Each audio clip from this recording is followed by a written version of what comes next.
Living from our heart, living from our core, living from our power, we all get more. We are powerful. Hello, everyone, and welcome to the Transformation Summit. I'm so excited to be here today because I get to talk to someone, one of our authors, who has actually shared a story in, I think, 8 or 10 or something anthology books so far. And I love every time that she shares a story because she is a total out-of-the-box thinker. And I'm excited for you to meet her today. So I'm Sue Erda, by the way. I'm your host for this summit. I love doing this. I am one of the publishers at Powerful Publishing, and we get to share these beautiful, amazing stories that are so inspiring and empowering to anyone who reads them. And we get to work with these amazing authors who are all out there doing great good in the world in ways that, you know, we just love to get their messages out there to help them reach more people so that in that way we're helping to do more great good in the world too. So today I'll be speaking with Kathy Sipple, going to read a brief introduction of her, and then we'll talk about her title for her interview, which is Think Like an Octopus, which I am so excited to talk about because, like I said, she's out of the box thinker, so I think you'll love her as much as I do. Kathy Sipple is available to help communities build resilience through social technology, climate action, time banking, and permaculture. She is a Sociocracy facilitator in training and is working on a book, Healing Earth Together, expected to be published in 2021. The book will serve as a guide for communities to address environmental and social issues while enriching the quality of life. Kathy holds a degree in economics from the University of Michigan and is a member of Mensa. She lives in Valparaiso, Indiana, the Vale of Paradise, with her husband John and their black lab Bodie. And Kathy, I am so happy to talk to you today, as I said. So how are you? I'm great. Thanks so much for having me. Yep, you know, I do love our conversations. And this topic that you chose, Think Like an Octopus, I saw it and I was like, wonder what we're talking about today. This is very interesting. And so it says, Think Like an Octopus, the power of decentralized decision making. So I love that. So let's talk about it. So what does that mean to think like an octopus? How does an octopus think?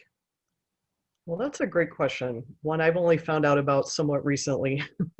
You know, you mentioned in my intro that I'm a member of Mensa, and some people are really impressed by that. They're like, oh, you know, you must have this great brain power. You know, maybe I do. Who knows? I think we all have our own unique genius. But what I've really been working on this year, since I've been learning to think like an octopus, is to help release the brain power of group decision making. You know, that is just something that doesn't get done all that often. And, you know, no matter how smart you are, and no matter, you know, if you're a lone wolf that works on their own, if you can harness the power of decision making in a group, that's thinking like an octopus. And the way that, you know, I did not know how an octopus thinks, but this is the deal. Do you know how many brains an octopus has? I only know because I looked it up and I think I asked you because no, I do not know that. I did not know that. Now I do. Yeah, so they have 9 brains. They have a brain in each of their 8 arms that thinks independently, and they have a 9th brain that's in their head that is kind of mission control, that checks in with all the other arms and coordinates. So the chapter that I wrote in the book is actually about how I led, or am still leading, a group of people to work on climate action locally. And climate action, you know, that's just something it's pretty complex. A lot of people don't understand it. You've got to work through local officials. And I'm trying to do that not just here in my town, but across a whole region. And it just so happens that I've got 8 volunteers-ish. Sometimes we have, you know, one not at a meeting, or sometimes we have a guest, but we have about 8 people. So I think it's just been so interesting that we have been running our meetings very much like an octopus thinks. We've got, you know, Alex, I'll give him a little shout out. He's just so detail oriented and he can think very, very granularly. And then, you know, I'm more of a big picture person, a strategy person. And then we've got people who are just kind of like workhorses, and they're willing to do this, that, or the other thing. And so I am a sociocracy facilitator in training. The truth is, I have not yet gone through the training, but even knowing what I know, I have been able to use principles of sociocracy. So I don't think I've introduced that word yet. Sociocracy is kind of why that metaphor of thinking like an octopus was even developed. My client, John Buck and Governance Alive, he did a TED talk about think like an octopus. And so this talk I'm doing today is an homage to, my teacher, John Buck. Cool. I love that. And, it makes sense. I think about it. We all have the visual of an octopus. Of course, we see this huge head and then all the arms and the tentacles. And it's like, okay, so what is that? What does that mean? And how does it all work together? And I never knew that each arm had its own brain. And I love the idea of that. And you're talking about group decision making and decentralized decision making. So what does that even mean? I know we think of the leadership, right, the pyramid. I think of that, so that maybe you can address that. What does that mean? What's the difference between that versus what you're talking about here? So how does decentralized decision making work? How does it benefit an organization and all the people that are working there?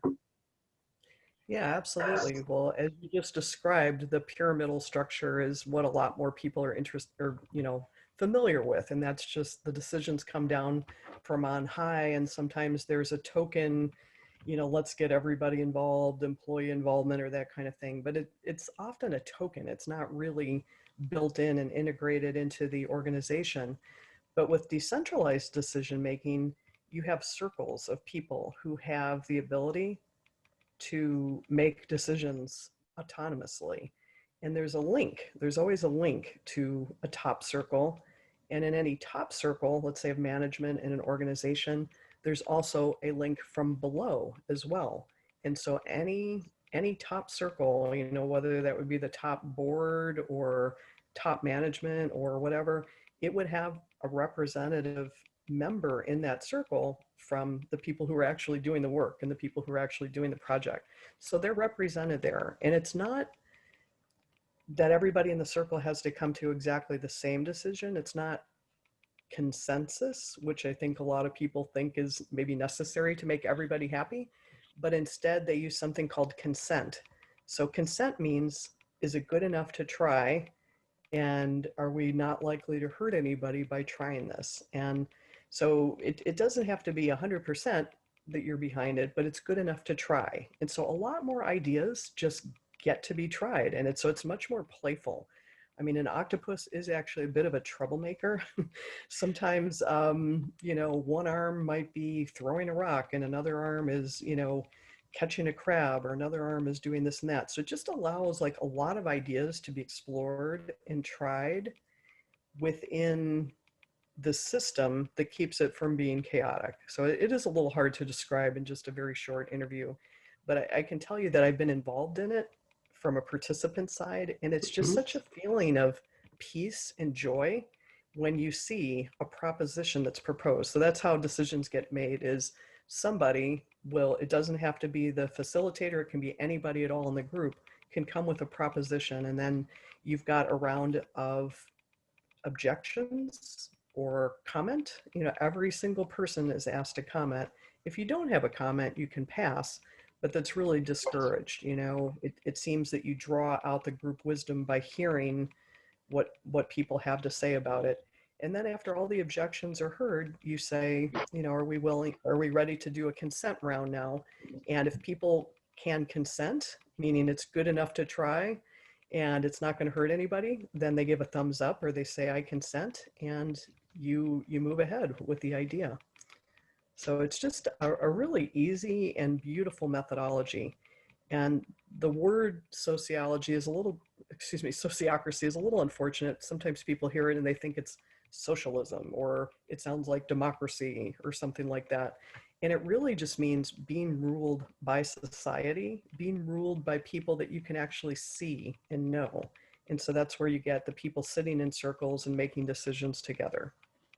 Great. I love the idea about that, because when I saw that word too, that's what I was thinking of, democracy. So then what is sociocracy? How does that fit in? What does that mean? And I thought of society and how that all works. It's interesting though, because when you're talking about this, I thought of the same thing. Well, does everybody have to agree? But what you just described to me, I had two visuals come to mind. One was, okay, well then all the ideas come up. So and my dad used to say this, I used to work with him, and he used to say, oh, let's just throw the spaghetti at the wall and see what sticks. So I guess that's kind of the metaphor for the ideas getting tried and allowing it to happen, and giving all ideas merit, so I like that idea very, very much. So it sounds familiar to me, but is this sociocracy and thinking like an octopus, is this new? Well, that's a great question. I think it's probably been around in indigenous wisdom for a very long time. I think the pyramidal structure is probably the newer thing, but the word sociocracy is somewhat new to the English speaking world. My client, and now he's becoming my teacher, John Buck, he was at a conference in the Netherlands, I want to say maybe 15, 20 years ago, and he heard a speaker speak, and it was on exactly this topic that had been bothering him. He wanted to work for an organization where he got to vote for his boss. And he was like, what if I like the company, but my boss isn't great? How can that just be flipped? That just doesn't seem right. The people who are actually doing the work can be really great at doing the work. And then you've got a leader that sometimes is just out of step.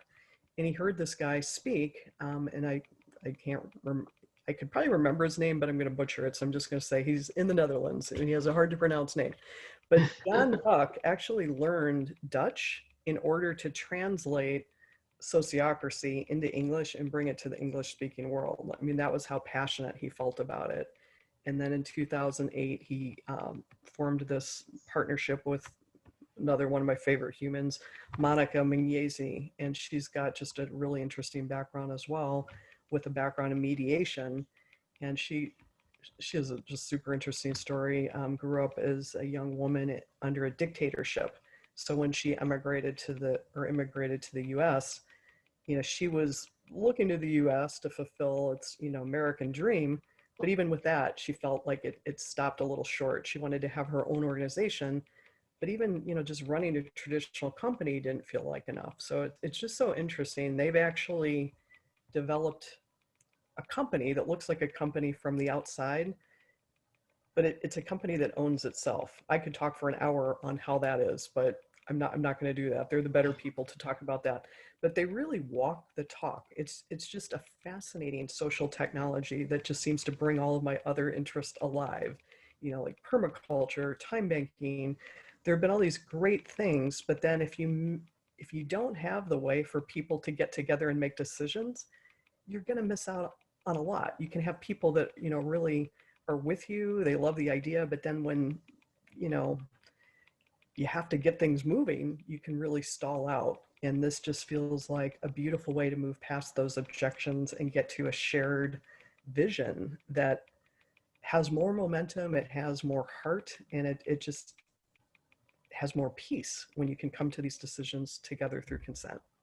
Yeah, that sounds really cool. So this is a new way of structuring a business or even a community, I suppose, or our government or anything, right? So tell me about that. How does this fit into any of those structures? Yeah, absolutely. Again, this is still somewhat new to me, so I feel like I'm just so excited about it. I want to tell the world, because I feel like having gone through a pretty rough political cycle, a lot of people seem to be on edge about our upcoming elections. I just think there's got to be a better way. It's time. It's time to transform society. It's time for people to learn how to work together in more harmony. And so, I'm actually looking to become a sociocracy consultant where eventually I'll be able to teach this myself. But right now I'm just, in training. But Governance Alive, I know, has worked with schools. They have worked with Fortune 500 companies. They've worked with churches. They've worked with environmental groups. They've worked with a lot of different types of groups. So this is not just, for one thing or another. They do have kind of a special edge where they are a little bit more highly technical than some people. So they're very able to get into even a technology company or something like that. Right now, we've been working a lot with the blockchain community, which I don't know if you know anything about cryptocurrency or Bitcoin, but they're all built on a decentralized money system that's transparent and fair. And so they see this and it's like, oh, that completely aligns with what we're trying to do. Or co-ops, where they're trying to empower employees as owners, this again, I think would have alignment right away with those types of organizations, but really it can be applied to any type of organizational structure, even in a family. You know, families could Sure. learn how to make decisions by consent, and I think could be well improved. Yeah, that sounds great. Again, I'm going to go back to my father. You're saying family. I'm thinking he used to do that whenever we were kids. We moved around a lot when I was a kid. By the time I was 12, I had moved, I think, 6 times to different states and different stuff with his new jobs. And he would sit us down at the kitchen table, round kitchen table. All of us would be there, and we would vote on whether or not we wanted to move. So we all got to say what we would like about it and what we didn't like about it, and what we thought was good and why we wanted to stay, why we wanted to go. And it was kind of cool. And we voted on it, and not everybody always agreed, that's for sure. But there was the consent. Well, I guess I'll go, kind of thing, because we all decided, well, we'll always have each other, and we'll be able to do that. But it just reminds me of that. So it's kind of interesting. So stuff like this has been going on, and a lot of people think about that, I think. Like there are many people that don't like that pyramid structure, that they know that this guy or this woman at the top is not the whole brains of the whole operation, and we don't have to do everything that they say, because there are so many amazing good people and good ideas there. So what you're saying is this group that you're involved with, these people, you're going to be going out and consulting and training and helping organizations, families, people, communities to do this and bring this way of managing. Is that what you would call it, or this way? What is it? Yeah, I think that's a good way to say it. Yeah. And they have, I just want to stop you and make a fine tune to what you just said. Since 2008, they have been a consulting organization. And what they found is that, if you work with a Fortune 500 company, you might be working with them for a year, to just transform one company. And at the end of the year, you've got one company transformed. When I started working with them, they told me that their mission was to transform society, which I thought just was like insane.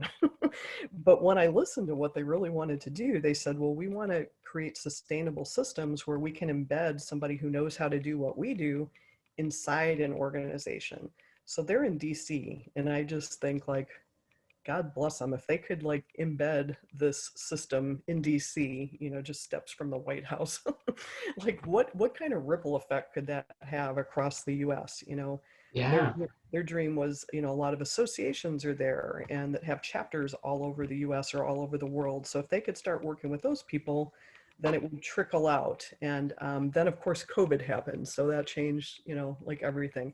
But I think what's happening right now is this door is open right now where they said, oh, this is really better to do in person. It's really better when you can look into each other's eyes. And there's an exercise where everybody holds hands and you kind of pretend like you are the octopus, like you all share the same skin and you're making decisions together and you move around the room, like physically limited by, your shared skin. Well, you can't do that very well on Zoom, but I don't live in DC. So if there wasn't COVID, I wouldn't be able to learn this right now. I'm very excited that this window is open.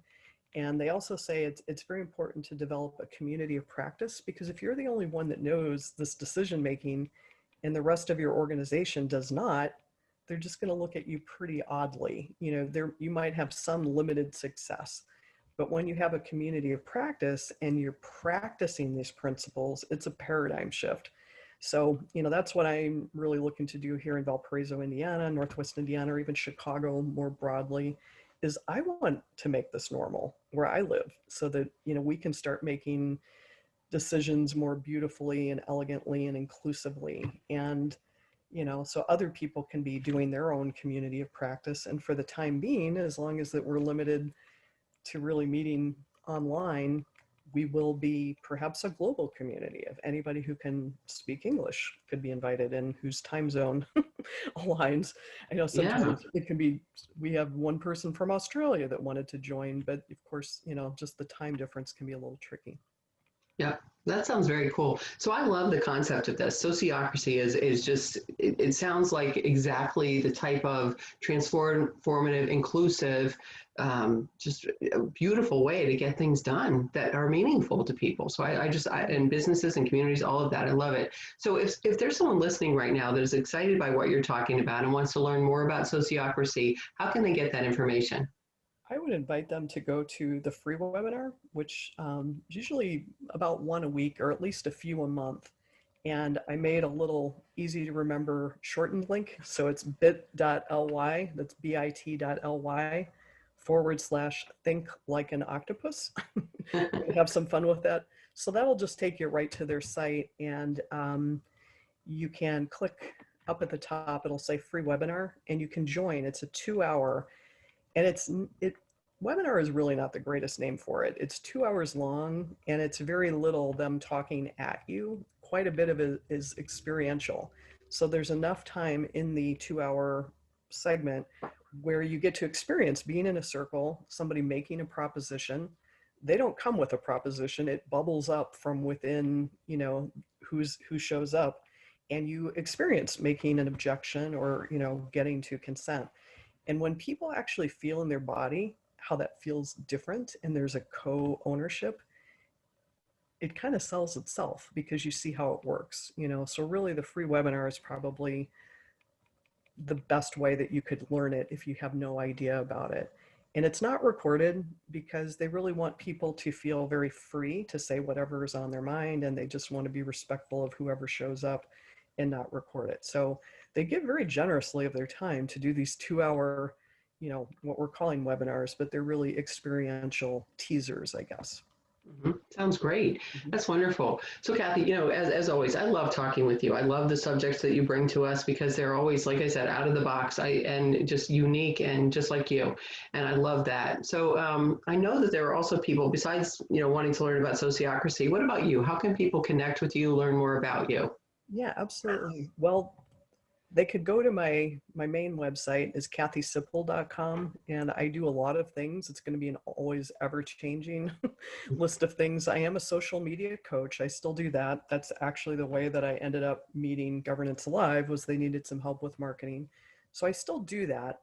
But if you go to kathysipple.com, you'll see all the other things that I do as well, with time banking, with helping communities become more resilient, that whole thing. They're basically like 3 doors you can go down. It's like a choose your own Kathy Sipple adventure. So depending on which hole you want to go down and explore further, you'll get some different options from there. Terrific. Well, as always, it's been insightful and wonderful to talk with you. I appreciate you so much. And for those that don't know this, Kathy is one of our trainers, actually. She's our social media and internet marketing relationship building trainer for all of our authors. And, we love her. We love what she brings to that and how she helps the authors, bring their social media experience together, helps them with that. So I appreciate you. Thank you so much for this new book, this new title, this new octopus way of thinking. So thanks so much for being you, Kathy. Well, thank you for having me, Sue. It was fun. Yeah, me too. And listeners, thank you, because I know that you are on your own journey of transformation. You are kind of up-leveling your life with all of these new practices and skills and things that you are learning from these authors. So thank you for listening in and sharing this summit with your friends and people that you care about. And be sure to buy this book, The Art and Truth of Transformation for Women, which is the anthology book that shares 20 stories of these amazing women. And it's about their journey of transformation, what they have been through, what they experienced, what decisions they made to kind of change their own lives, and they're living a life that they consciously love now.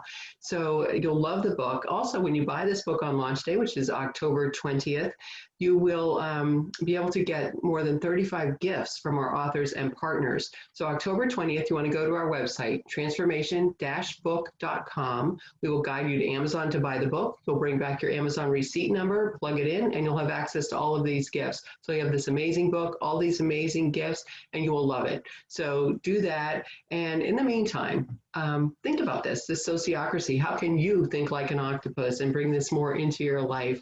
And have a beautiful day, everybody. Bye for now.